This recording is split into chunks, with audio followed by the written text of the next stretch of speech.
Happy New Year! 2025. Where has the time gone? This will be my 5th year of sharing my practice online, and during that time, I have given a lot of advice to new practitioners wanting to begin their path. Some of that advice holds true, while some does not, so today I am making a revised version. This is 25 tips for witches beginning to walk the path in 2025. For the sake of time, these are going to be quick, but if you'd like me to expand on any of them in the comments, let me know. And if you have any tips for new witches that I did not include, please leave them below. I would love it if the comment section of this video became a space for sharing knowledge. Number 1, there is no one right way to practice witchcraft. Be wary of those who tell you there is. Your practice should reflect you, as simple or as elaborate as you need it to be.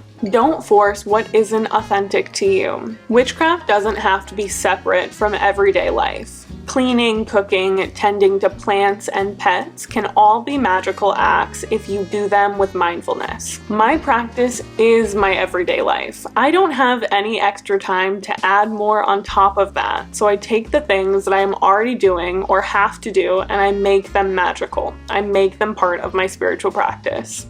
Don't know where to go? Choose one topic that interests you and go from there. It doesn't matter what it is. Nature is waiting to be your first teacher. Spend time outside observing natural cycles, watching the changing of seasons, phases of the moon, and the behaviors of the local flora and fauna. They have lessons for you won't find anywhere else. Learn as much as you can from as many sources as possible. Use discernment and take it all with a grain of salt. Any resource you use, website or book, should draw from a variety of sources. All good resources will provide links to their sources for you to be able to further your understanding. Read your sources' sources, following the link for as long as possible. If you read a book that cites The Magic of Birthdays by Hannah Hawthorne, that's me, read that book.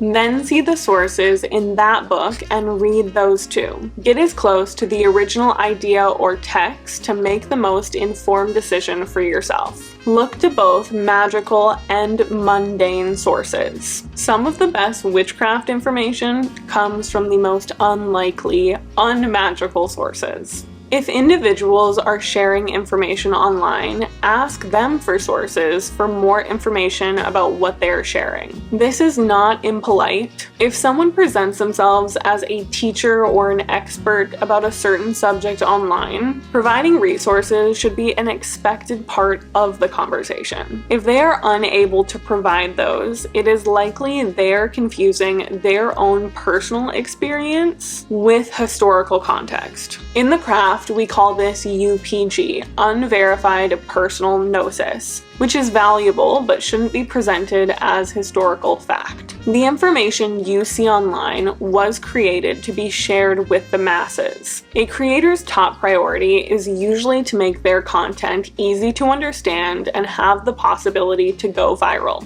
which isn't necessarily bad, but the oversimplification of these complex topics leads to information that is lacking nuance and context. Short-form content can be inspiring, but if you are seeking thoughtful educational content online, long-form content such as YouTube is much more valuable. Here's a handful of creators I recommend to truly deepen your practice in the online space. It might take 2 weeks to research a simple question like, what herb should I use for cleansing? Why? Because you should come to a personal conclusion. This question, and any question within the craft, has a different answer for different individuals. Witchcraft is informed by folklore, mythology, and the culture in which it is practiced. What groups you belong to and what life experiences you've had should inform your practice. You must have a full understanding of the cultural and religious significance of the practices you use in your craft. Cultural appropriation is very real and it is very harmful. Through education, we can make informed decisions about what is most ethical and responsible for us to use within our practices. Please be aware of the origins of the things you use in your practice and represent the history and the people behind them. This likely means unlearning if you have already began practicing, decolonizing your craft. Witchcraft is a craft. It is something you have to do. It is not passive. You must be an active participant. And I know this probably sounds simple and maybe silly. The way that it is most often presented online is that you take water and place it under the moon and it becomes moon water. I do not believe that. Without you invoking the energy of the moon to imbue the water, it is just water. Intention is not everything. There are so many labels in the witchcraft space. Kitchen witch, green witch, sea witch, the list goes on. These are simply ways to describe to other practitioners what kind of magic you do within your craft. But you do not pick one at the start and build that practice. Build your practice and then name it, if you want to. Though I think this can put a damper on exploration. Don't buy a bunch of witchcraft tools thinking they will build your practice. All of the tools you will ever need are already inside you or outside and free to access. This is not to say that tools aren't helpful, but they aren't necessary. Until you know what kind of tool you want to assist you and why, save your money and utilize what you already have. It is okay to take breaks. Burnout is not something you have to overcome. It is just your spirit asking for a break. Life ebbs and flows, but your practice will be waiting for you when you return. Experience cannot be taught. Reciprocity is key with the spirits you work with the community around you. When you take, you give. Everything does not happen for a reason.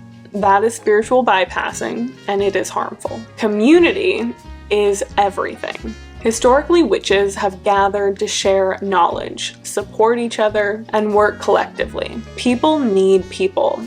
Hyper-individualism is alive and well and has been a detriment to our society. We have lost so many of these traditional ways: mutual aid, collective care, local initiatives, sharing resources. I could talk about this forever because it is so important. Community saves lives. Check on your neighbor. We all have needs and resources that can be shared. Create safe space for the folks that need it most. If we are all waiting for someone else to take on that role, it will never happen. Witchcraft is never a replacement for proper mental and physical health care. If you are physically hearing voices or seeing images, you must first rule out that you are not having a mental health crisis before assuming there is a spiritual explanation behind it.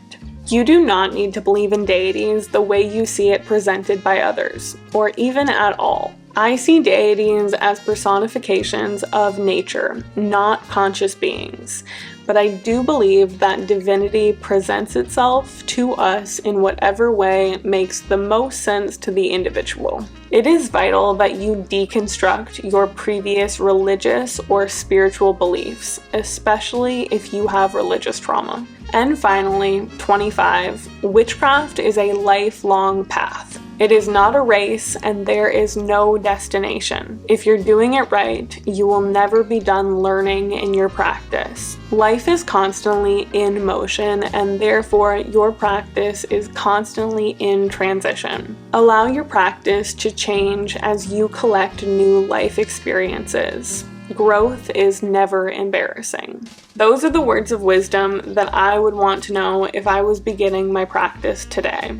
A new year always brings new folks to the craft, and I am happy to have you here.